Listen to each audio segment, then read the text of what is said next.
اس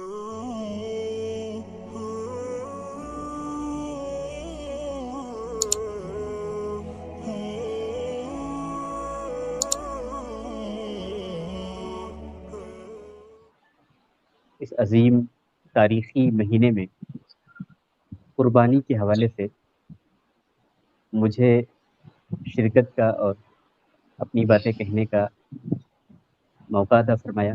آپ کی شفقتوں کا شکر گزار ہوں، اور آپ کے ناظرین کو السلام علیکم ورحمۃ اللہ وبرکاتہ۔ اور سب آپ تشریف لائے، اس کا بھی ہماری ٹیم، ہماری جو چینل کی ٹیم ہے اس کے لیے بھی شکر گزار ہیں بہت نوازش اور شکریہ اللہ، ادا کریں۔ بہت انتظار کی زحمت اٹھانی پڑی، اس کے لیے میں معذرت خواہ بھی ہوں۔ ظاہر ہے کہ وہ ہمارے دسترس میں وہ چیز نہیں تھی۔ قربانی کے حوالے سے میں 2-3 نکات میں اپنی بات عرض کرنا چاہوں گا کہ قربانی کے کچھ سماجی پہلو، قربانی کے کچھ روحانی پہلو، کچھ اقتصادی پہلو اور کچھ اس کے ایمانی پہلو۔ اس کا جو پس منظر ہے اس کے حوالے سے میں عرض کرنا چاہوں گا جی کہ اسلام کی بنیاد توحید پر ہے۔ قربانی میں جو دعا اور قرآن کی جو آیت پڑھتے ہیں، انی وجہت وجہی للذی فطر السماوات والارض حنیفا وما انا من المشرکین، میری تمام توجہات یا میرا قبلہ توجہ وہ ذات ہے جس نے اس کائنات کو، اس زمین کو، اس آسمان کو بنایا۔ یہ ایک تعلق جڑا، توحید کا تعلق، محبت کا تعلق، اطاعت کا تعلق، جذبہ جانثاری اللہ تبارک و تعالیٰ سے، جذبہ عبودیت اللہ تبارک و تعالیٰ سے، یہ وابستگی ہمیں نصیب ہوئی۔ ظاہر ہے وابستگی جتنی زیادہ عظیم ہوتی ہے، رشتے جتنے زیادہ اہم ہوتے ہیں، اتنا ہی وہ اثار چاہتے ہیں، اتنا ہی وہ بدلے میں اور معاوضے کے طور پر ہم سے قربانی چاہتے ہیں۔ دنیا کی محبتیں بھی ایسی ہوتی ہیں۔ مجھے وہ شاعر کا وہ بہت اچھا شعر یاد آیا، اس کو مطلوب ہیں کچھ قلب و جگر کے ٹکڑے، جیب و دامن پھاڑ کے نہ کوئی دیوانہ بنے۔ سبحان اللہ، سبحان عشق کے دعوے، محبت کے دعوے کرنا بہت آسان ہے، لیکن اللہ تبارک و تعالیٰ کی بارگاہ میں اس کی رضا کے مطابق، اس کے احکام کے مطابق اور اس کی منشا کے مطابق اپنی زندگی کو ڈھال دینا، یہ بہت مشکل ہے۔ تو قربانی سب سے پہلے بغیر کسی معاشی، بغیر کسی سماجی اور بغیر کسی دوسرے تمام پہلوؤں کی طرف دیکھتے ہوئے سب سے پہلے قربانی اس بات کی علامت ہے کہ انسان اپنے رب سے اس رشتے کو تازہ کرنا چاہتا ہے جو ایمان کی شکل میں، توحید کی شکل میں، یقین کی شکل میں اللہ تبارک و تعالی جو حبل اللہ ہے ہماری زندگیوں میں، اس کو پکڑنے کا، اس کو توحید کی تجدید عہد کا اور اس یقین کا اعادہ کرنا چاہتا ہے۔ اسے بہت آسان سے لفظوں میں یہ کہہ سکتے ہیں، اللہ کے ساتھ جذبہ بندگی کی تجدید کرنا چاہتا ہے۔ سب سے بنیادی بات یہ ہے کہ کوئی کام ہم اس لیے کر رہے ہیں کہ اللہ نے ہمیں فرمایا ہے۔ سب سے کسی حکم کے عمل کے فرض واجب ہونے کی یا عبادت ہونے کی سب سے بڑی وجہ یہی ہے کہ اللہ نے فرمایا، رسول اللہ نے فرمایا، اور اللہ اور اس کے رسول جب فرما دیں تو قرآن کہتا ہے کہ کسی مسلمان کو یہ اختیار نہیں رہ جاتا کہ وہ اب اپنی مرضی کے مطابق فیصلے کرے۔ دوسرا جو قربانی کا اللہ کے رسول صلی اللہ علیہ وسلم سے پوچھا گیا، ما هذه الاضاحی یا رسول اللہ صلی اللہ علیہ وسلم، یا رسول اللہ یہ قربانیاں کیا ہیں، ہم کیوں کرتے ہیں؟ تو اللہ کے رسول صلی اللہ علیہ وسلم نے ایک تاریخی واقعے کی طرف اس کا انتساب فرمایا، سنت ابیکم ابراہیم۔ قبلہ میں آپ سے پرسنل گفتگو میں حضرت ابراہیم کے تعلق سے عرض کر رہا تھا، اسلام نے حضرت ابراہیم اور قرآن نے حضرت ابراہیم کی شخصیت پر حد سے زیادہ فوکس کیا، ان کا بچپن بھی بیان کیا، ان کی جوانی بھی بیان کی، ان کی فیملی والی زندگی بھی بیان کی، ان کی بیوی کا تذکرہ قرآن میں آیا، ان کے بیٹے کا تذکرہ قرآن میں آیا، ان کے دشمن کا تذکرہ قرآن میں آیا، کعبے کی شکل میں جس گھر کی انہوں نے تعمیر کی، اس تعمیر کے تمام کوائف کا تذکرہ قرآن میں آیا. تعمیر کی تکمیل کے بعد جو دعا مانگی اس دعا کا بھی تذکرہ قرآن میں آیا. یہ حضرت ابراہیم کی اہمیت ہے.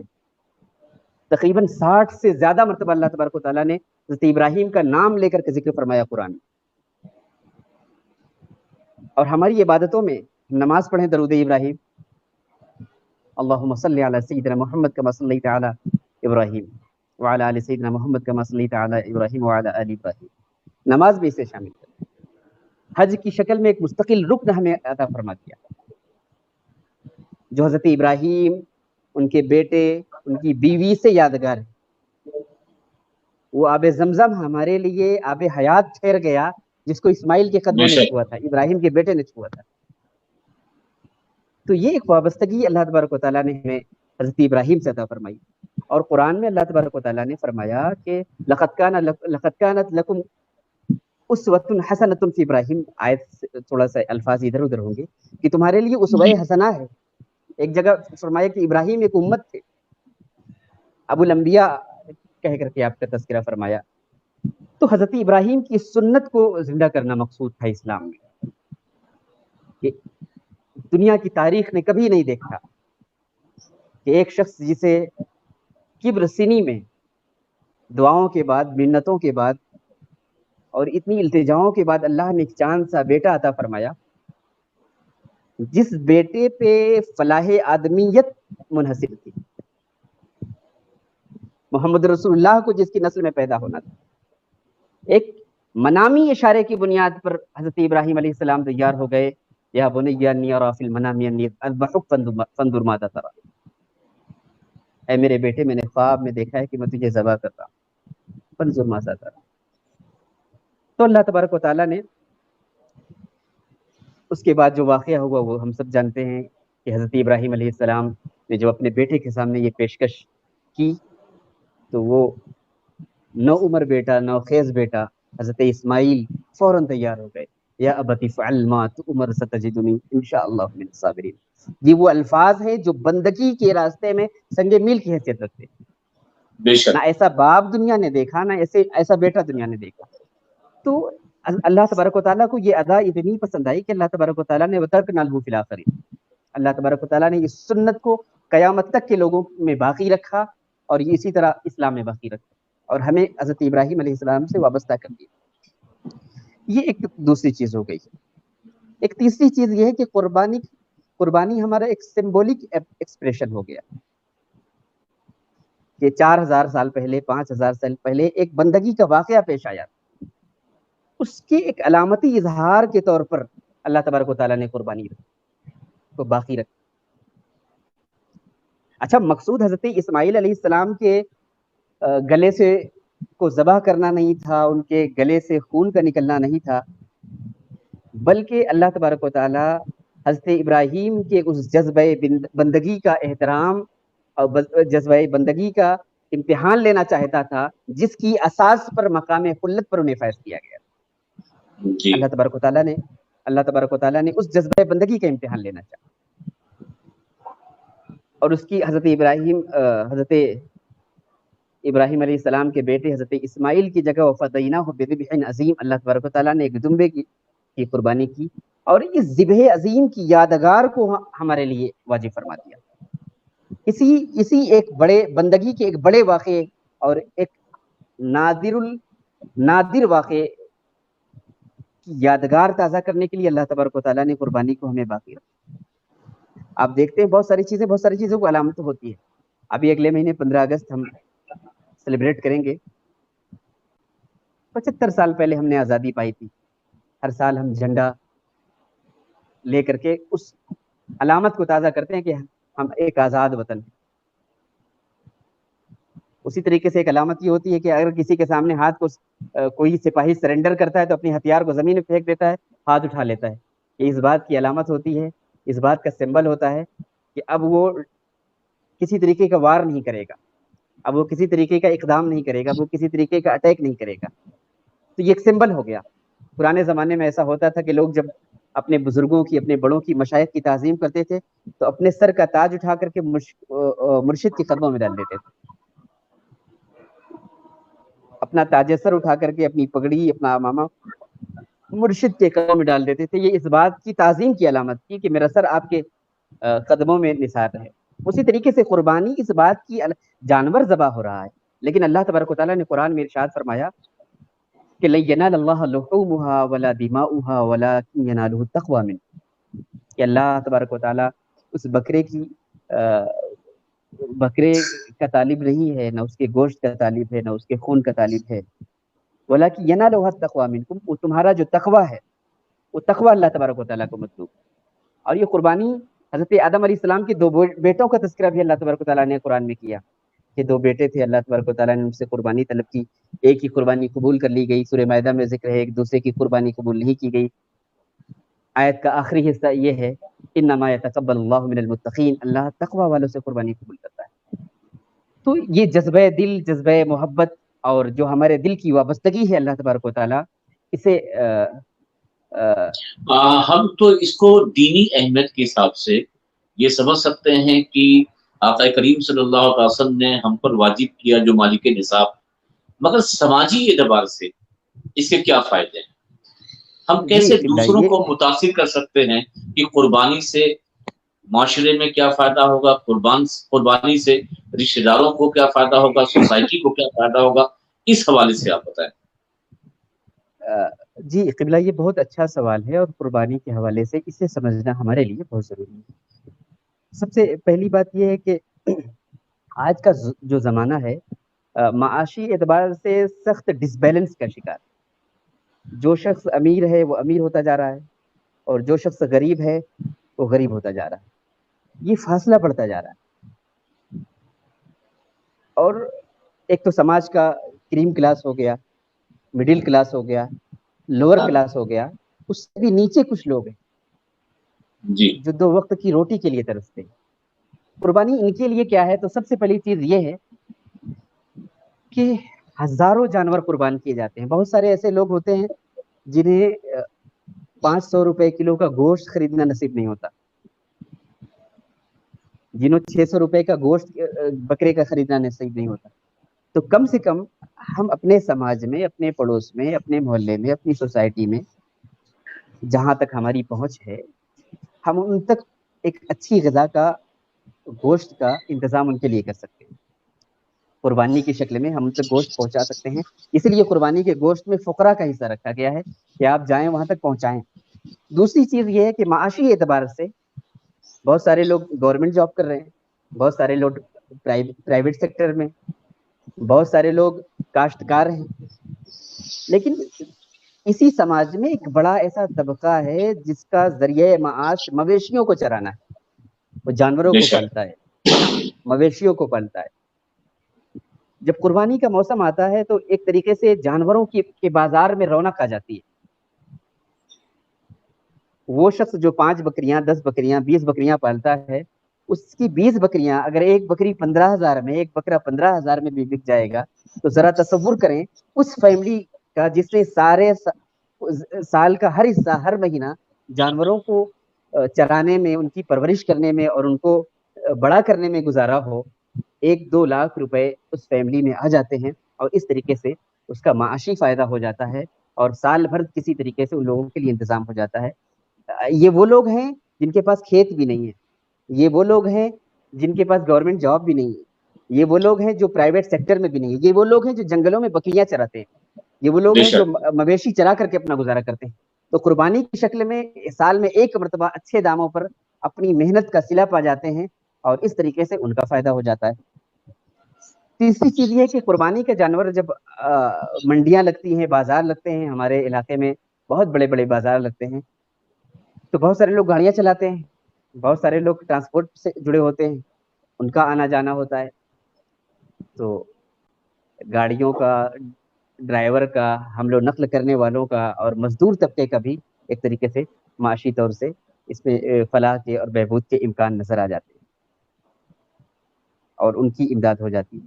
تو میری نظر میں قربانی کے یہ سماجی فائدے ہیں اور سماج کے اس طبقے کے فائدے ہیں جس پر ہماری نظر نہیں پڑتی ہے، جس پر گورنمنٹ کی نظر نہیں پڑتی ہے، جس کے لیے کوئی کارڈ نہیں بنتا، جس کے لیے گورنمنٹ کی کوئی اسکیم نہیں ہوتی. وہ لوگ اس سے مستفید ہو جاتے ہیں اور میں نے جیسے عرض کیا قربانی کی سب سے بڑی بنیاد ہماری ایمانی بنیاد ہے، عرفانی بنیاد ہے.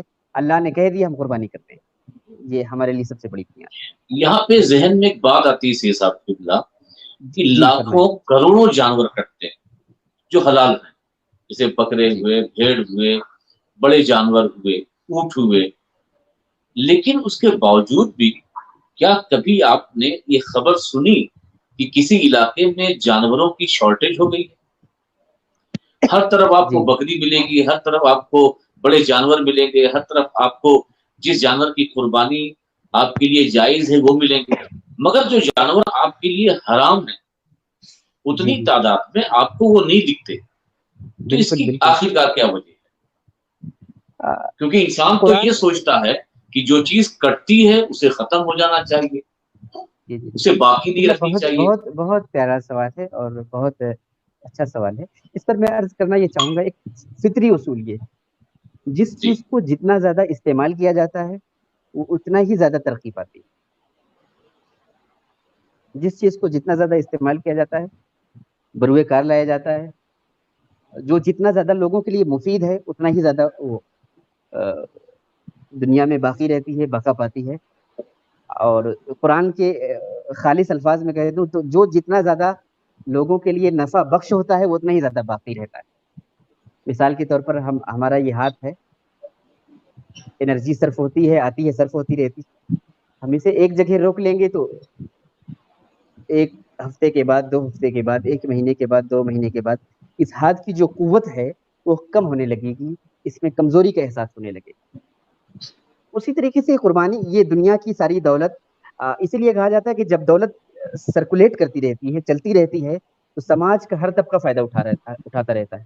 اور جب دولت جم جاتی ہے، دولت ایک جگہ سکڑ جاتی ہے، تو سماج میں غربت پھیلتی ہے، انارکی پھیلتی ہے، دہشت گردی پھیلتی ہے، اور لوگ ایک طریقے سے معطل ہو جاتے ہیں سماج. تو اسی طریقے سے یہ ایک عجیب قدرت کا اتفاق ہے کہ ہزاروں بکرے کاٹے جاتے ہیں، لیکن بکروں کی تعداد میں ہم نے کبھی کوئی کمی نہیں دیکھی. لیکن کتے جو ہوتے ہیں ان کے بچے بھی بہت زیادہ کثرت سے ہوتے ہیں، انہیں کاٹا بھی نہیں جاتا. لیکن ایک عجیب سی بات یہ ہے کہ ان کی قلت بھی ہوتی ہے اور وہ بکروں کی بنسبت وہ کم پائے جاتے ہیں. تو اللہ تبارک و تعالیٰ کا یہ فضل ہے، یہ ایک فطرت کا قانون ہے کہ جس چیز کا استعمال جتنا زیادہ ہوتا آپ جائے دیکھیں گا. سی صاحب قبلہ کبھی کبھی سبزیوں کی شارٹیج ہو جاتی ہے، وہ مہنگی ہو جاتی جی ہیں، جی جی جی اور ہم جب سبزی کی دکان پہ جاتے ہیں، بھائی کہیں ہمیں اس بار ٹماٹر نہیں دکھ رہا ہے، ہمیں جی پیاز جی نہیں دکھ رہی ہے، تو بولتا ہے کہ نہیں سبزی کی شارٹیج ہے. لیکن ہم جی نے کسی منڈی میں بکروں کی شارٹیج نہیں دیکھی. جی جی یہ اللہ کا فضل ہے خصوصی طور سے کہ اللہ تبارک و تعالیٰ نے اسے باقی رکھا. اور یہ ایک فضل الہی کے علاوہ اس کی اور کیا تعبیر کی جا سکتی آپ کیا کہیں گے ان لوگوں کے بارے میں؟ آپ اکثر اخبار کے ذریعے بھی یہ خبر آپ کو آتی ہوگی کہ فلاں شہر میں 2 لاکھ کا بکرا بکا. اب ان کی فوٹو اخبار میں آ جاتی ہے، یا اس بکرے کے اوپر اللہ لکھا ہوتا ہے یا محمد لکھا ہوتا ہے. اب وہ اس بکرے کی قربانی کرتے ہیں. تو کیا اس نمائش کے ساتھ جو قربانیاں ہوتی ہیں، کبھی کبھی لوگ قربانی اس لیے بھی کرتے ہیں کہ ان کے بچے اور پڑوس کے بچے، تو پڑوس کے بچے جانوروں کے ساتھ کھیلتے ہیں، گھماتے ہیں، مگر ہمارے بچے کے پاس جانور نہیں ہے، چلو بکرا خرید لیتے ہیں. کچھ لوگ جی کیونکہ ہم دولت مند ہیں تو شہر میں سب سے اچھا بکرا اور سب سے مہنگا بکرا ہمیں خریدنا چاہیے تاکہ نام ہو. تو یہ جو نام و نمود کی قربانی ہو رہی ہے، تو کیا یہ ان کے لیے نفع بخش ہے، یا اس طریقے سے کرنا چاہیے یا نہیں کرنا چاہیے؟